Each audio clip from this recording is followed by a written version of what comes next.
Olá, no ar mais um Clipping Eletrônico que hoje vai discutir a questão das notícias falsas que são publicadas frequentemente nas redes sociais e algumas vezes também em veículos de comunicação tradicionais. E os nossos convidados de hoje são o advogado Walter Vieira Seneviva, que é presidente da Comissão de Liberdade de Imprensa da OAB de São Paulo. Olá, Walter, tudo bem? Boa tarde a todos. Obrigado pela presença. Com a gente também a Edilamar Galvão, professora da Faculdade de Comunicação e de Artes Visuais da FAAP. Olá, seja bem-vinda. Obrigada. O Márcio Moreto Ribeiro, que é professor da USP e um dos coordenadores do Grupo de Pesquisa em Políticas de Acesso à Informação da USP. Tudo bem, Márcio? Obrigado pela participação. Obrigado.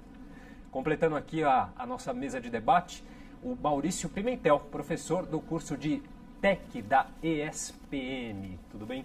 Obrigado pela oportunidade, tudo bem, sim. Obrigado pela presença. E lembrando que você que está nos assistindo também pode participar enviando a sua pergunta ou seu comentário, sua mensagem pelo telefone 3396-4944 ou em nossa transmissão ao vivo no Facebook da Câmara Municipal de São Paulo. Bom, senhores, a notícia falsa, ela não é um advento da tecnologia, das redes sociais, né?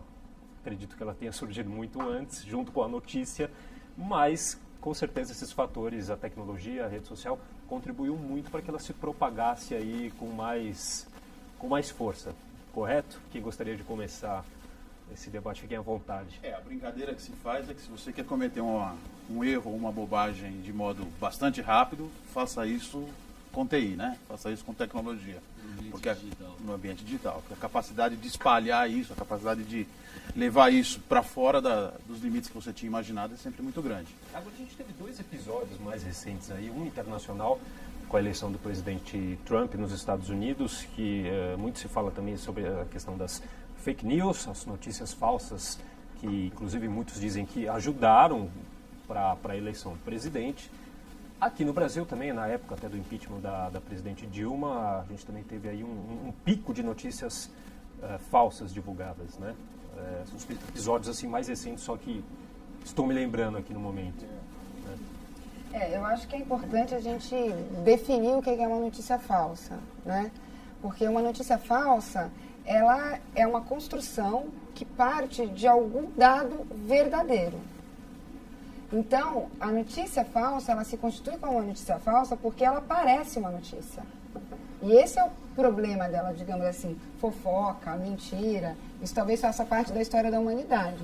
Mas o advento da notícia falsa é que ela se vale da estrutura do jornal, da estrutura da notícia, ela se vende como uma notícia e ela se vale da ideia de que jornais, de que as empresas de comunicação informam verdades para o leitor. Então, a notícia falsa, ela se vale de uma estrutura noticiosa e aí ela vem de uma informação que o que ela faz é distorcer um dado da realidade, pegando dados da realidade. E aí ela cria uma percepção sobre a realidade a partir dessa construção. Então, por exemplo, numa notícia falsa, você vai ver construções do tipo: pesquisas indicam, nossa investigação aponta. Ou seja, toda a estrutura da notícia falsa, ela quer fazer crer que ela é uma notícia verdadeira. E ela se vale da linguagem tradicional do jornalismo para fazer isso. Então, ela manipula a realidade e o próprio noticiário para poder construir uma percepção de que ali está se dizendo uma verdade. A gente fez uma pequena pesquisa em algumas que eram notoriamente falsas, que a gente descobriu como falsas. E aí, o que você falou é muito importante. Primeiro que o contexto dá credibilidade para aquela notícia. Não a total credibilidade, mas dá uma aparente credibilidade à medida que aquele assunto ou está em pauta, ou ele impacta fortemente a vida das pessoas, ou ele tem um nível de curiosidade tal que leva as pessoas a lerem. E aí a gente pegou algumas notícias, alguns cases lá, eu não vou lembrar os nomes agora, mas a gente pesquisou os institutos de pesquisa citados. Simplesmente não existiam. Então, o instituto, não sei das quantas, o nome composto por uma sigla, e agora você vai ver que o instituto simplesmente não existe. Sem contar que também esses sites às vezes se valem eles se autonomeiam a partir de uma semelhança com algum noticiário. Você tem um site chamado, por exemplo, Folha Política, que ele se faz crer ser pertencente ao jornal Folha de São Paulo, por exemplo, e não é. Às vezes a pessoa bate o olho ali. Exatamente. E acha também, então, quer dizer, também eles se autonomeiam de uma maneira que eles já produzem um engano de abordagem ali desde o início. Verdades ocultas, sabe assim? Então, a nomeação do próprio site faz crer que se trata de uma instituição de produção de informação ou de conhecimento. Então, ela engana o seu leitor desde a nomeação do lugar de produção daquela notícia até o modo como ela constrói a notícia, se valendo de algum dado da realidade, algum assunto que está em andamento, para criar uma percepção da realidade que é completamente equivocada. E sempre tem leva a ter esse peso emocional, né? A notícia que vai... Que comove, que vai comover. Que choca, o que assusta. O medo é sempre uma coisa que mobiliza o interesse da pessoa por buscar a notícia. Portanto, uma notícia que tem um apelo assustador, de uma coisa que causa comoção ou grande preocupação, fisga a atenção. E eu imagino o desafio que é para o eleitor que está assistindo aqui a TV Câmara, que vai ter que votar em 2018 para eleger um presidente e que tem um trabalho gigantesco para separar o joio do trigo, o que é verdadeiro do que é falso. E a história do homem, desde que o homem é homem, é uma história cercada de mentiras propriamente ditas, ou seja, uma informação distorcida de propósito ou mesmo de ignorâncias. Eu sou muito impressionado com o caso da revolta da vacina. Há 100 anos atrás, a cidade do Rio de Janeiro viveu uma enorme convulsão porque as pessoas foram obrigadas a tomar vacina para não ter varíola. Ou seja, era uma coisa muito boa, que fazia bem para todo mundo, e o povo se revoltou contra aquilo porque dizia que a vacina faria mal e quebrou a cidade inteira. É um exemplo brasileiro, grande, escandaloso. A gente teve recentemente o exemplo até da vacinação da gripe, né? Verdade. Então, a vacina faz bem, faz mal, tem efeito colateral, filas para tomar vacina contra o HN1, era o caso ou não era? O desafio está na mão do telespectador, na mão do eleitor. Porque hoje os grandes veículos já não dão conta de mediar o volume gigantesco de verdades e mentiras que trafegam. Então, toca a cada um, segundo eu entendo, toca ao eleitor, ao pai de família, ao estudante, buscar a informação, cruzar a informação, checar a veracidade, ter uma atitude que não é propriamente de suspeita de tudo, mas uma atitude de um ceticismo crítico. Tudo merece uma segunda checagem, tudo merece uma segunda conferência, o que eu considero, no fim das contas, muito interessante. Nós todos aqui somos profissionais da comunicação, nós gostamos de buscar a comunicação. Hoje, mesmo quem não gosta, vai ter mais trabalho para se informar. Tem essa questão de replicar, das pessoas replicarem essas notícias, que eu, estudando aqui a nossa pauta, eu ao ler isso aqui, eu falei, bom, o jornalista, por princípio, claro, tem total responsabilidade desse compromisso com a notícia verdadeira. O próprio jornalista não checa, né? Que também acontece. Mas aí me surgiu, eu pensei, bom, mas a pessoa que está lendo, ela tem esse compromisso também de ter essa preocupação? A princípio eu pensei que não. Depois eu pensei, bom, mas tem essa responsabilidade social também, né? O que vocês acham a respeito? Eu acho que a gente precisa separar algumas coisas, né? Primeiro separar o que é uma opinião, o que é uma piada, o que é uma brincadeira e o que é uma notícia. E as pessoas replicam isso de uma forma meio sem critérios, quer dizer, chegou na minha caixa postal, chegou no meu e-mail, chegou no meu Facebook, eu simplesmente replico aquilo e aquilo começa a andar porque eu passo para 30, que passam para 30, que passam para 30, a gente chega a um número enorme de pessoas. Agora, a palavra do momento é curadoria. Quer dizer, a gente precisa ter um espírito curador. Não precisa ser curador de informação profissional. Quer dizer, a gente não precisa ter esse... Hoje existe toda a questão do fact-checking, quer dizer, toda a checagem, que é uma terceira camada de verificação que os meios de comunicação fazem. No entanto, como cidadão, a gente precisa ter um certo cuidado com aquilo que você... Pelo menos, estou passando uma coisa que eu achei engraçada, então diga, só achei engraçada. Não trata aquilo como verdade. Então, esse espírito de curadoria, a gente precisa se acostumar com ele. Mas eu tenho um pequeno ponto, assim, não sei se é discordância exatamente em relação ao que vocês colocaram. Eu acho que, do ponto de vista humano, para qualquer pessoa, é bom que a gente tenha um espírito crítico em relação a tudo. E no ideal dos mundos, não existiria notícia falsa, porque todo mundo teria esse sentimento de ceticismo ou duvidaria de tudo e não cairia nunca nisso. Mas uma vez me fizeram essa mesma pergunta, né? Assim, até onde vai a responsabilidade do que a gente chamaria de o cidadão comum, da pessoa comum? Veja, num país em que a educação ainda é um enorme problema, em que uma pesquisa de educação indica que 1 em cada 8 brasileiros, se eu não me engano, agora não sei se o dado é preciso, mas é um dado bastante estarrecedor, da porcentagem das pessoas que é muito baixa, uma leitura proficiente. Você vai exigir dessas pessoas que elas tenham as ferramentas para discernir entre o que é falso ou verdadeiro, elas não conseguem ler uma notícia simples e interpretar. Então, me parece que esse é um problema público e um problema de Estado. As pessoas que difundem notícias falsas, quer dizer, a gente não tem tempo de esperar que as pessoas sejam todas educadas e que tenham um mínimo de leitura proficiente para poder distinguir. Então, assim, até lá, já vai ter derrubado um monte de governo, entendeu? O estrago vai ser enorme. A gente não tem tempo de educar tantas pessoas assim. Eu tenho uma preocupação muito grave com isso. Não há outro jeito, a não ser cada qual de nós como indivíduos, e o cidadão mais simples, mesmo o analfabeto completo, é nossa obrigação cuidar de separar o que é preciso do que é impreciso. É impossível, não faz sentido nenhum, já foi tentado em todos os países do mundo atribuir para o Estado isso. O Estado não, mas eu não estou não falando de uma funciona. atribuição do Estado, mas, por exemplo, cada vez mais a gente se exige do Facebook, das empresas que lidam com informação, que elas se responsabilizem, que elas criem instrumentos de fact-checking, que é uma coisa que também já está sendo feito nos Estados Unidos. Logo após a eleição do Trump, houve uma reunião no Facebook em que a preocupação enorme que se deu da própria empresa, nós ajudamos esse resultado. Mas isso entendeu? se constitui uma mentira em si mesma, porque o Facebook não dá conta de saber a verdade. Ele não tem meios de saber a verdade. Tem coisas sobre as quais a gente não tem dúvida. Eu não tenho cabelo, o seu cabelo é moreno, não dá para ter dúvida. Agora, tem coisas que comportam inúmeras dúvidas sobre as relações entre os países. Eu dou um caso que nós vivemos no Brasil há 90 dias atrás. Se disse durante 48 horas que o presidente da República disse: dê dinheiro para fulano. Quando o áudio foi efetivamente veiculado, ele dizia outras coisas que eram importantes, mas aquilo que as manchetes disseram durante 46 ou 48 horas era mentira. Como naquelas 48 horas se poderia saber o que é verdadeiro do que é falso? É claro que num país como o nosso, tão pobre, em que a própria alfabetização ainda não é completa e está longe de ser completa, tem um desafio. Mas eu me preocupo, o eleitor tem que saber. Não serei eu que contarei a verdade, e nem nenhum de nós, e muito menos o Estado.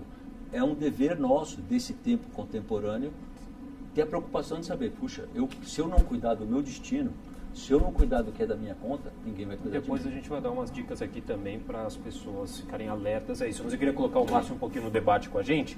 O Márcio, que é um dos criadores aí do grupo de pesquisa em políticas públicas de acesso à informação da USP, né, Márcio? Queria que você explicasse um pouquinho para a gente por que esse grupo foi criado, como que ele se relaciona com tudo isso que a gente está falando aqui hoje. O GPOPAI, né, o Grupo de Políticas Públicas de Acesso à Informação lá da USP, ele foi criado no contexto de discussão sobre direitos autorais. Mas as nossas pesquisas foram evoluindo e recentemente a gente tem estudado de uma maneira um pouco mais ampla a comunicação, principalmente comunicação digital, no Facebook, etc. Queria colocar algumas coisas aqui a partir do que vocês comentaram. Você deu 2 exemplos de momentos de pico que a gente observou, de fato, no disseminação de notícias falsas no Facebook, que é o que a gente monitora mais, que foi a eleição do Trump e o impeachment da Dilma. Esses 2 momentos são momentos de intensa polarização do debate político. E eu estou convencido de que uma coisa não é independente da outra. Eu acho que o que está acontecendo, a novidade, de certa forma, quando você diz a notícia falsa existe há muito tempo, mas tem uma novidade aí com os meios digitais, a novidade, de certa forma, é que passa a ser o leitor tem um papel nos meios digitais de compartilhar as informações. Então, o papel do editor do jornal, que era de dar mais ênfase ou menos ênfase para determinada matéria ou outra matéria, isso cada vez está mais na mão do grande público, por assim dizer, que não é todas as pessoas, mas são uns 10, 15% da população que se interessa por assuntos políticos e tal.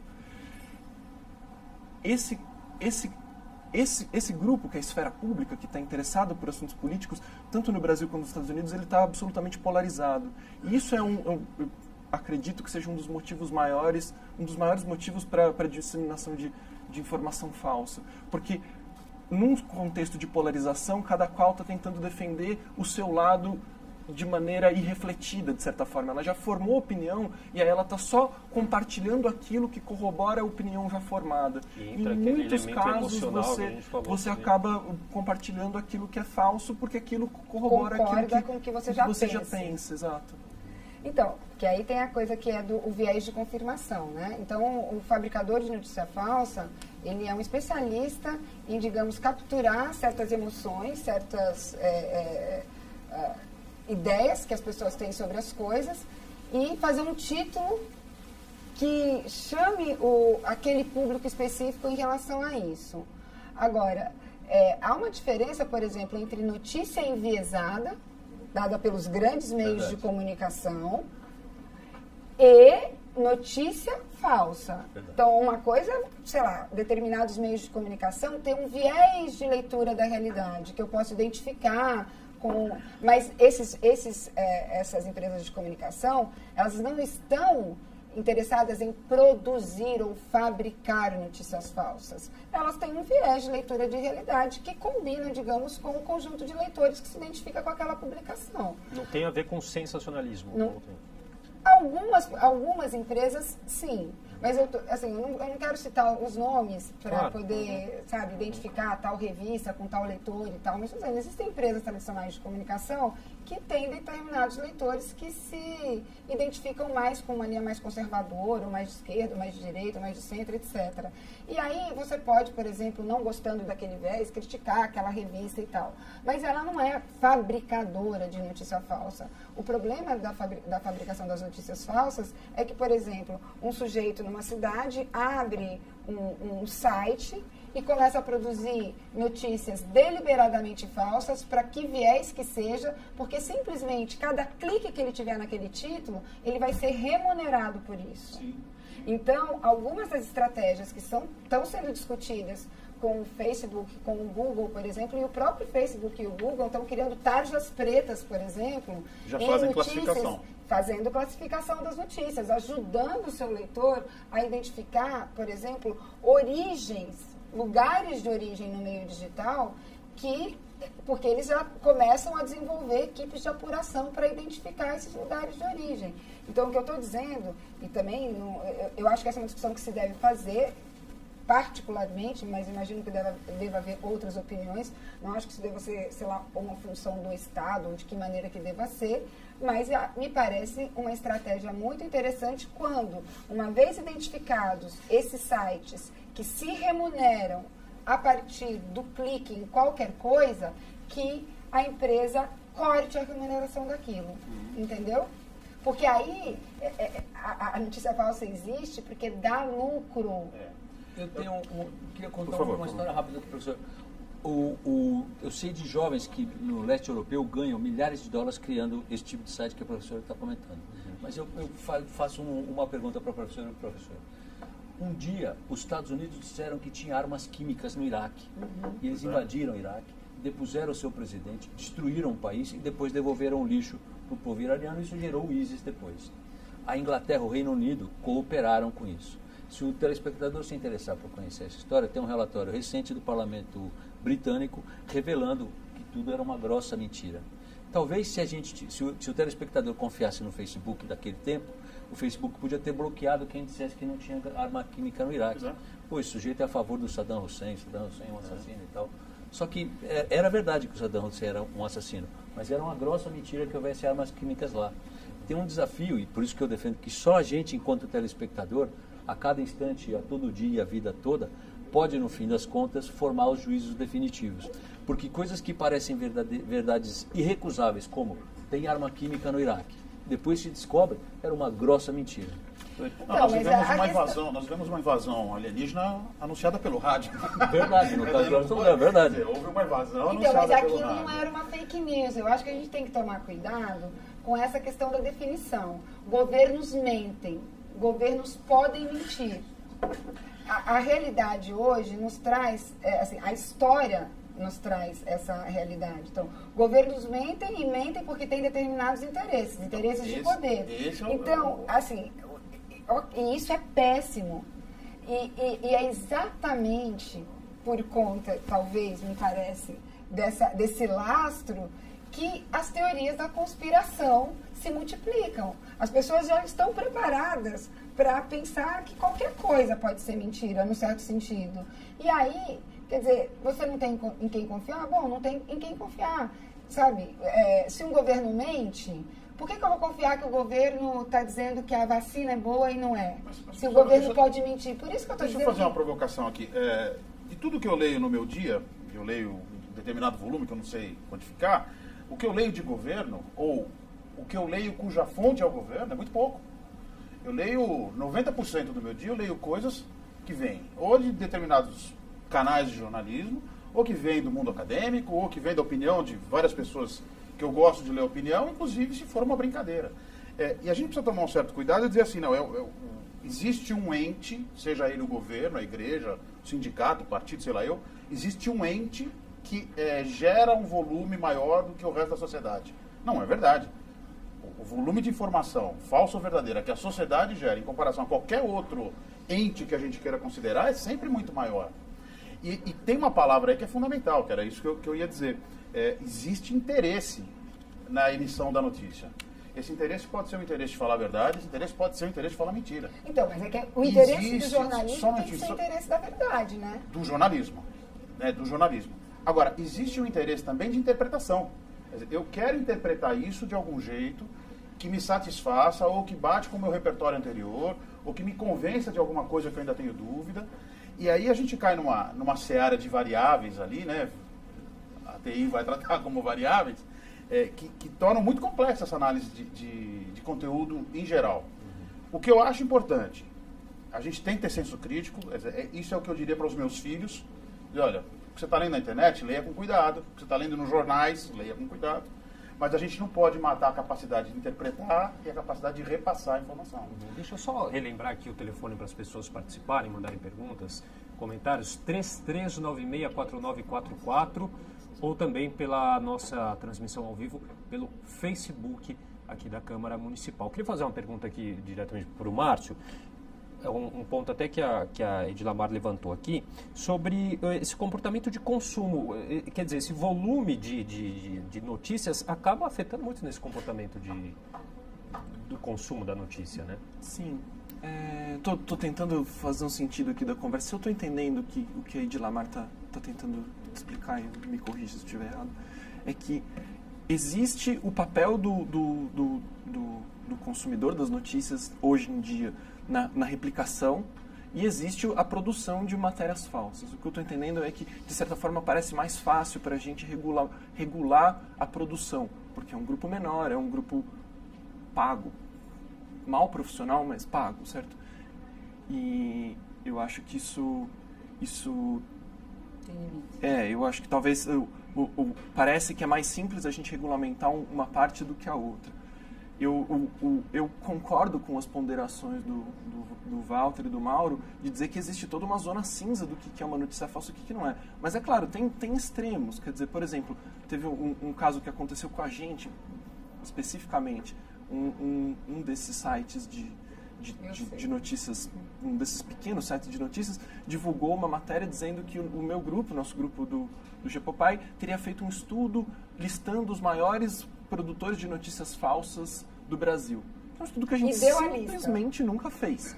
E isso quer dizer, não é uma questão do... Inclusive tem uma zona cinzenta, porque a gente está estudando isso, a gente tem feito ranking sobre produção de notícias, mas é um jornalismo que não se deu ao trabalho de nos ligar para perguntar o que a gente fez ou deixou de fazer. Quer dizer, tem o modelo de negócios, de viral, de busca de cliques, ele compete nesse mesmo espaço virtual com a grande imprensa, e por mais que exista uma zona cinzenta do o que é verdade e o que não é, existem coisas que são preceitos mínimos do jornalismo, de você consultar a fonte, por exemplo. Certo? A gente tem até um termo, né, que foi criado para tudo isso, que é o pós-verdade, né? Pós-verdade. Os fatos alternativos, como diria o Trump. Eu fico preocupado com esse termo pós-verdade. Quem me alertou para o problema foi a presidente da FENAGE, que é a Federação Nacional das Jornalistas. Maria José Braga disse, mas gente, não existe pós-verdade e nem meia-verdade. Isso chama mentira. chamar esse caso de atribuir para o laboratório da USP ter feito um trabalho que ele não fez, não é pós-verdade, é simplesmente falso. E eu me preocupo com esse eufemismo. A notícia mentirosa é mentirosa. E não quero com isso dizer que descobrir a verdade seja simples. Acho que o exemplo da guerra do Iraque é um exemplo mundial, de enorme repercussão, em que todo mundo acreditava numa coisa que no fim das contas era mentira. E esse talvez seja o pior desafio. Quando a gente está naquele período interino em que não dá para saber se é verdade ou se é mentira. Aí é que a especulação pode correr solta e vir a informação verossímil que a professora falou. Foi até, só para eu citar aqui, foi até eleito aqui o pós-verdade, o termo do ano pelo dicionário Oxford, né? Elegeu como o termo do ano. E ainda existe aquele problema do apócrifo, né? Desculpa, Márcio, mas existe aquele problema do apócrifo. Quer dizer, quantos textos a gente já não leu na internet que são do Arnaldo Jabor, do Jô Soares, e quando você vai ver... do Veríssimo, né? Acho que o Veríssimo que disse uma vez, tem um texto circulando aí no meu nome que eu adoraria ter escrito. O problema é que não fui eu. Mas não é meu. Não tenho certeza se foi exatamente ele ou o Jabor, mas vira cômico a questão, né? Dizer, como é que estão usando o meu nome para essa história toda? E aí usar o nome de um departamento ou usar o nome de uma agência de pesquisa que não existe, dá credibilidade para essa informação. Eu tive a sensação que eu fugi um pouco da sua pergunta, queria só completar. Você falou do volume da informação, saiu recente um artigo na Nature que fala um pouco disso, que eu achei interessante. É um modelo matemático, mas essencialmente o que ele está tentando dizer é que conforme a entrada numa rede social, se você tem muita informação entrando, mesmo que as pessoas tenham um senso crítico, mesmo que elas estejam concordando com aquilo que é mais importante ser lido ou não ser, elas têm pouca agência sobre o que vai circular nessa rede. Isso é um dado interessante, é um estudo interessante, precisa os detalhes dele olhar com mais calma, mais cuidado, mas tem coisas estruturais da rede que tem a ver com a própria dinâmica da rede. Esse era um estudo que dizia isso. Assim, se tem muita informação entrando, a gente tem pouco controle sobre o que está circulando. Era mais ou menos que é o que acontece muito no Facebook. Tem muita informação sendo produzida, a gente não dá conta simplesmente de processar isso. Né?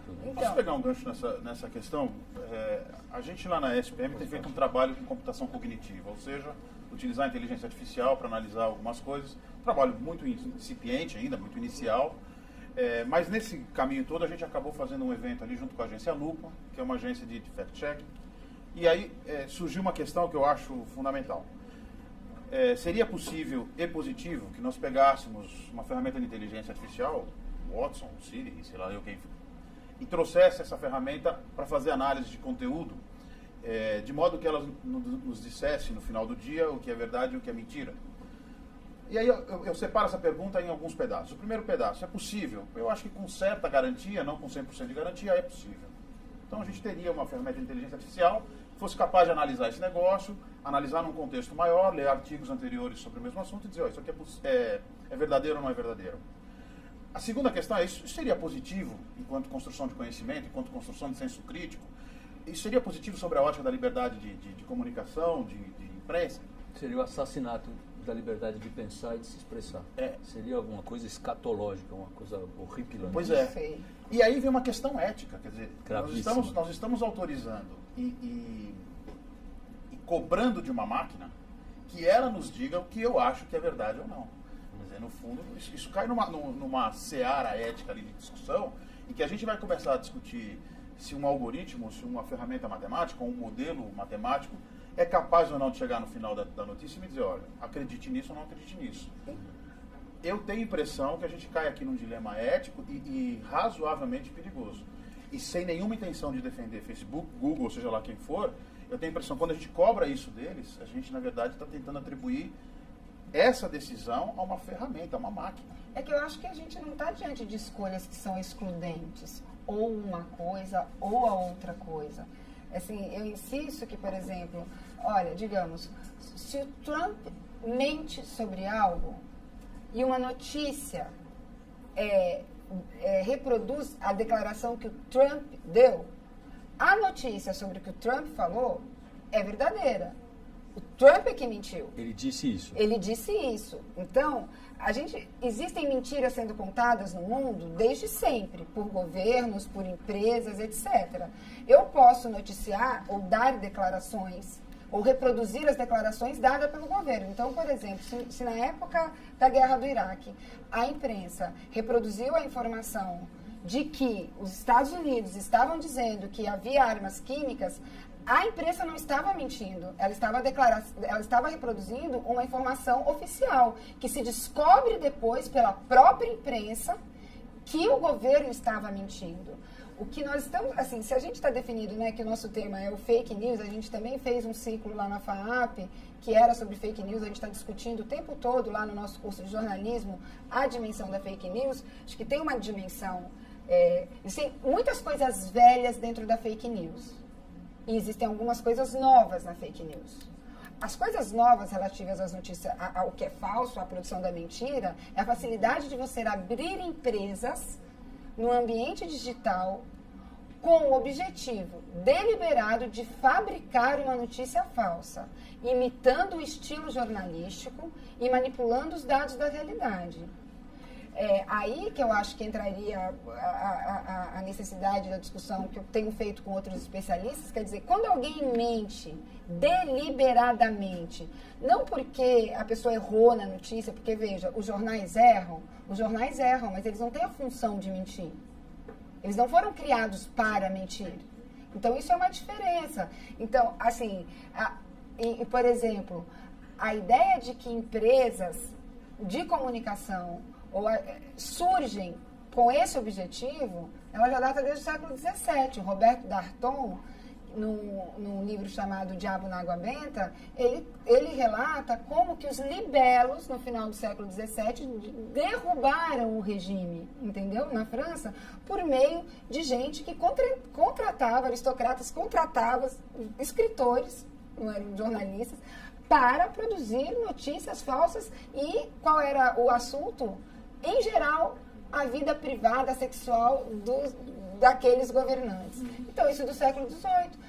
E isso derrubou regime. Quer dizer, a notícia falsa, ela tem sempre um objetivo de poder, claro. A gente tem um outro caso muito, assim, terrível, que eu não sei se aqui, que é o caso dos protocolos de Sião, que diz respeito, por exemplo, à construção da percepção sobre os judeus terem feito uma reunião num determinado momento, que era um complô contra dos judeus contra o mundo. Essa história até hoje é veiculada na internet. É como se tivesse existido esses documentos falsos, que são os protocolos de Sião. Existe hoje um monte de pesquisa mostrando qual é a origem histórica dessa coisa falsa. Até o Will Eisner, que é um quadrinista, ele achou isso tão importante de desmistificar que ele escreveu, por exemplo, em quadrinhos para mais pessoas entenderem. Ele fez isso como um projeto, foi o último projeto da vida dele.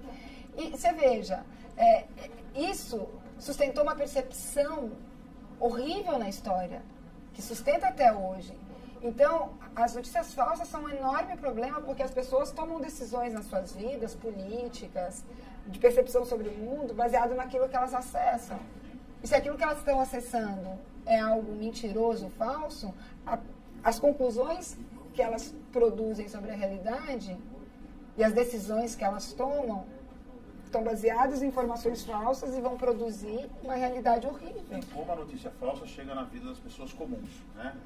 Há tempos atrás aí houve um linchamento no Guarujá, foi?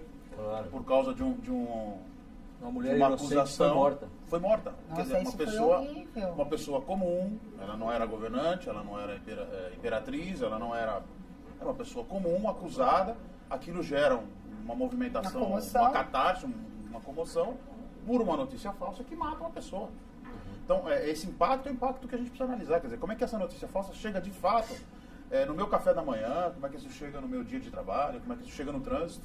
Acho que posso fazer uma pergunta? Claro, fica à vontade. Porque vocês, nesse programa que vocês têm, vocês investigam esse tipo de impacto? O que a gente faz lá no monitor o projeto nosso último agora é esse monitor do debate político no meio digital. O que a gente faz, essencialmente, é monitorar que matérias estão circulando no Facebook. Só no Facebook? Principalmente no Facebook, que estão tendo mais compartilhamentos ou menos compartilhamentos. Em alguns momentos, esses nossos levantamentos, os jornalistas se interessaram por isso e eles fizeram a verificação, o fact-checking, né? A verificação dentre as matérias mais compartilhadas, quais que eram falsas, quais que não eram. A gente nunca fez isso. Um caso que circulou bastante, o jornalista da BBC pegou as 10 matérias mais compartilhadas na semana do impeachment. Não, a gente levantou quais foram as matérias mais compartilhadas na semana do impeachment. E aí ele fez o fact-checking e ele chegou à conclusão de que das 10 matérias mais compartilhadas, 7 eram falsas. Apenas 3 eram factuais. Senhores, o tempo nosso tempo, infelizmente, está acabando, mas eu queria, então, para a gente, uma última questão. Como que as pessoas podem... Passa rápido, falei, né? Como que as pessoas podem se precaver para... Cuidados que elas podem tomar para que... Queria voltar no raciocínio inicial que eu fiz para a professora e digo isso para a crítica de todos. Eu entendo que só você aí em casa pode cuidar do que vai na sua cabeça e das decisões que você vai tomar. Nem a minha, nem a dos professores, nem a da Câmara Municipal, nem a do Presidente da República. A sua informação, o seu trabalho de se informar é o que vai resolver. Hoje, as pessoas que, como nós, têm nível superior, ou a pessoa mais simples, o sujeito que tem dificuldade para ler, recebe a informação pelo WhatsApp, pela internet, pela televisão, a gente fica falando internet e WhatsApp, é uma mentira. Essa é uma das mentiras. O meio de informação da população brasileira hoje é televisão disparada em primeiro lugar, rádio segundo lugar. Então, usa as informações e não confie em ninguém que diga, não, vem comigo, eu te conto a verdade. É mentira. A única verdade verdadeira é cada qual de nós, enquanto cidadãos, tem o desafio, e dá um trabalhão, tem o desafio de saber separar a verdade da mentira, e isso muitas vezes é difícil para pessoas como nós que estudamos, como para outras pessoas. Nós da OAB trabalhamos sempre para assegurar que o cidadão tenha a maior quantidade possível de informação, embora seja hoje um desafio, porque pode ser meio que um massacre, mas que cada qual de nós, enquanto cidadão, possa separar o joio do trigo sem nenhum padrinho, sem ninguém passar a mão na cabeça. Ok, bom. Queria que cada um fizesse uma breve consideração final. A gente aproveita já para deixar o contato de cada um. A gente pode começar com você, Márcio. Gosto da forma do Walter pensar, de pensar a responsabilidade do cidadão nesse processo. Eu acho que principalmente não só na recepção, né, de saber discernir o que é verdade, o que não é, ou discernir de maneira crítica, mas no contexto atual, principalmente na disseminação. O cidadão tem um papel muito importante na disseminação hoje. Não só porque ele compartilhando uma notícia, isso vai fazer chegar em mais pessoas, mas cada vez que a gente compartilha uma notícia, a gente está respaldando aquela notícia. Porque os meus amigos confiam em mim. Eles podem não confiar no meio de comunicação, mas eles confiam em mim. E isso vale para todo mundo. Toda vez que você compartilha, você está dizendo, eu acredito nisso e eu acho que isso tem que ser compartilhado. Então, essa responsabilidade, eu acho que eu gosto de frisar isso. Agora, só tentando responder muito brevemente a pergunta do Felipe, um dos caminhos que me agrada de tentar discernir, além do senso crítico, gosto desse caminho das agências de fact-checking, de verificação de fatos. Elas estão começando a surgir no Brasil. Tem Aos Fatos, a Lupa, a agência Lupa, Aos Fatos, boatos.org, a agência pública tem feito esse trabalho de fact-checking. Eu acho que isso é essencial. Gostaria que tivesse mais. Eu acho que as pessoas têm que conhecer e ir atrás disso, que isso acho que é útil. Ok, professora, por gentileza. Bom, eu acho que todo mundo tem responsabilidade, todos os atores têm responsabilidade. E se os cidadãos têm responsabilidade, eu acho que o governo tem responsabilidade, eu acho que os empresários têm responsabilidade, cada um tem a responsabilidade que lhe cabe. Então, por exemplo, ao Estado cabe desenvolver políticas de educação. Aos empresários, assim, eu não quero confundir as coisas, mas você não pode caluniar ninguém. A mentira, ela está prevista nas relações pessoais, interpessoais. Então, se alguém está mentindo deliberadamente e está ganhando dinheiro com isso, essa pessoa tem que ser de alguma maneira responsabilizada por isso. Então, sim, acho que é ótimo, como regra de vida, que cada pessoa cuide de si e que tenha uma responsabilidade crítica no mundo. Isso vai ser muito bom para ela e muito bom para a sociedade em geral. Mas acho que isso não deve nos fazer abrir mão de cobrar as responsabilidades que o governo possa ter, que os empresários possam ter, que as entidades possam ter, e as faculdades. Todo mundo tem responsabilidade nisso. E eu acho que a gente tem que fazer uma discussão compartilhada e cobrar a responsabilidade que cabe a cada um. Ok, Walter, por gentileza. Concordo plenamente com o que disse a professora. é um desafio do cidadão, não tem dúvida, mas das escolas, de instituições como a Ordem dos Advogados, e 3 sugestões básicas. Uma, participe de grupos das pessoas que falam coisas que você não concorda. Vai olhar o que os outros lados pensam. O ambiente digital gera essa pequena aldeiazinha de todo mundo que pensa igual a você provavelmente vai encontrar muita mentira. Olha o que os outros lados estão pensando. Esse é o papel meio do jornalista, né? É isso. Procura uma segunda e uma terceira opinião. Esse cuidado que o professor dizia é fundamental. Não passa a notícia adiante. Você pode passar uma pergunta. Puxa, será que isso é verdade? Mas se você passa a coisa, você transfere a sua credibilidade para a informação seguinte.